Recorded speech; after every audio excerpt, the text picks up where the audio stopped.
Frères et sœurs, comme nous venons de les lire, d'abord, il faut savoir qu'il y a des familles qui sont assises dans des prisons.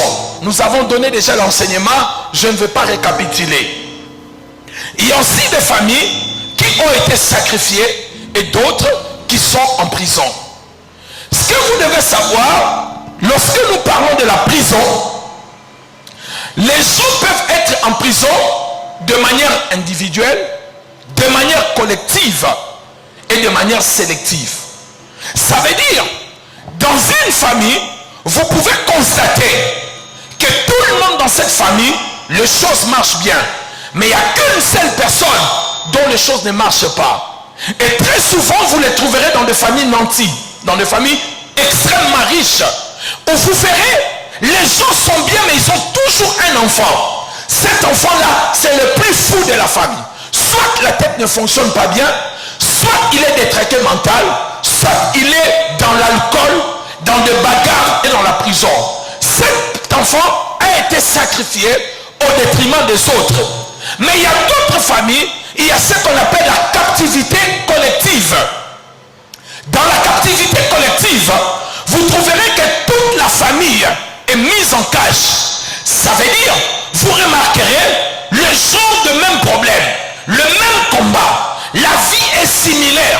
Quand vous regardez la vie de ceux qui sont au Canada, la vie de ceux qui sont en Belgique, la vie de ceux qui sont au Congo, vous trouverez qu'il y a, c'est comme s'il y a une harmonisation. S'il y a un problème de divorce, vous trouverez cela sur plusieurs femmes.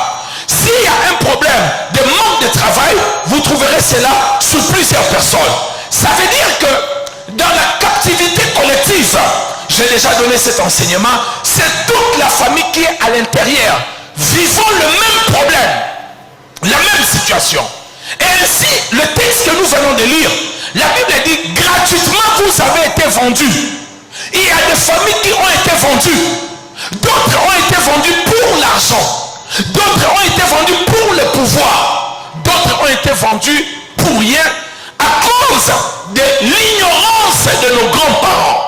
Nos grands-parents ont traité des alliances sans pour autant les savoir. Nos ancêtres, nos cocos ont fait des alliances et ils ont vendu des familles gratuitement sans les savoir. En regardant la Bible, nous ne pouvons pas discuter que la vente spirituelle ou les transactions spirituelles n'existent pas. Dans Galates chapitre 3, la Bible dit au verset 14, Jésus-Christ nous a rachetés. On ne peut que racheter quelque chose qui a été vendu.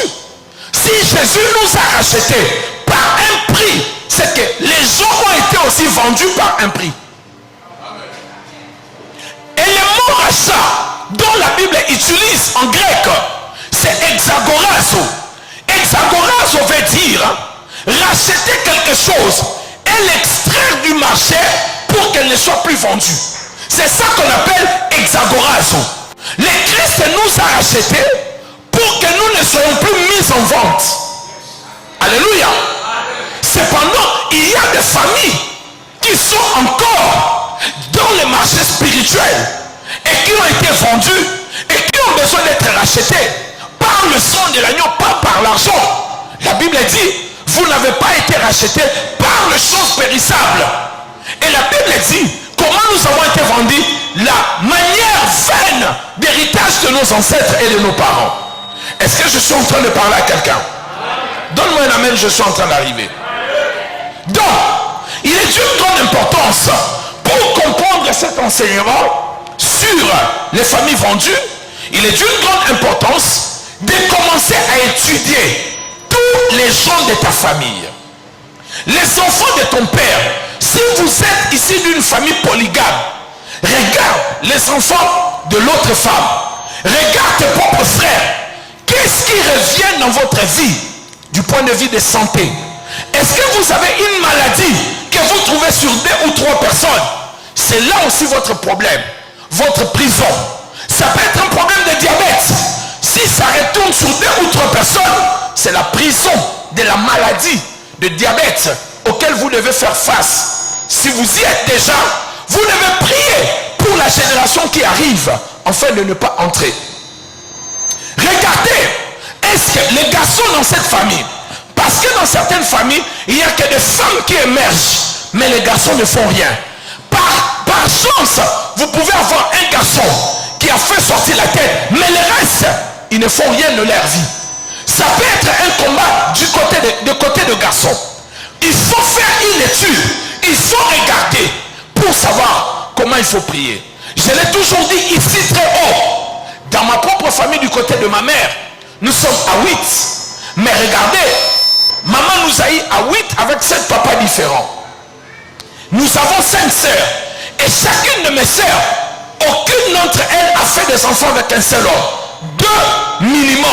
Cela touche aujourd'hui mes nièces. Ça veut dire que c'est une prison dans cette famille.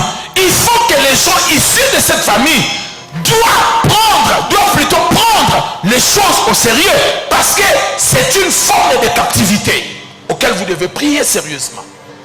Si vous prenez cela comme de la blague, ça va aller dans des générations après génération après génération. Il y a des familles, des fois vous regardez, vous-même vous ne comprenez pas.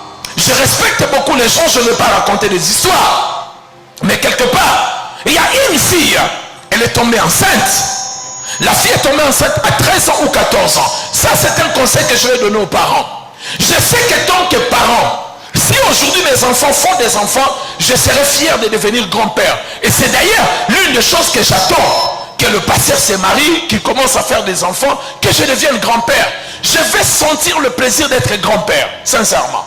Je vais sentir et je vais prendre soin de mes petits-enfants, parce que c'est une bénédiction de vivre longtemps et de voir les enfants de tes enfants.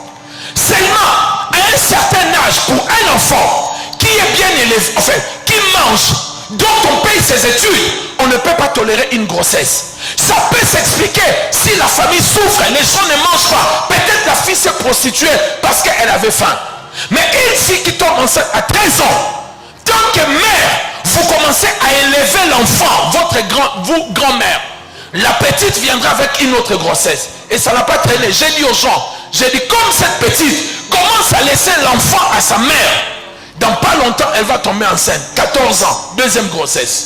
Parce que tu as pris le courage d'élever un enfant, alors qu'elle-même n'a pas pris conscience. C'est quoi d'avoir un enfant et dans une famille pauvre? Quelqu'un me dit amen bien.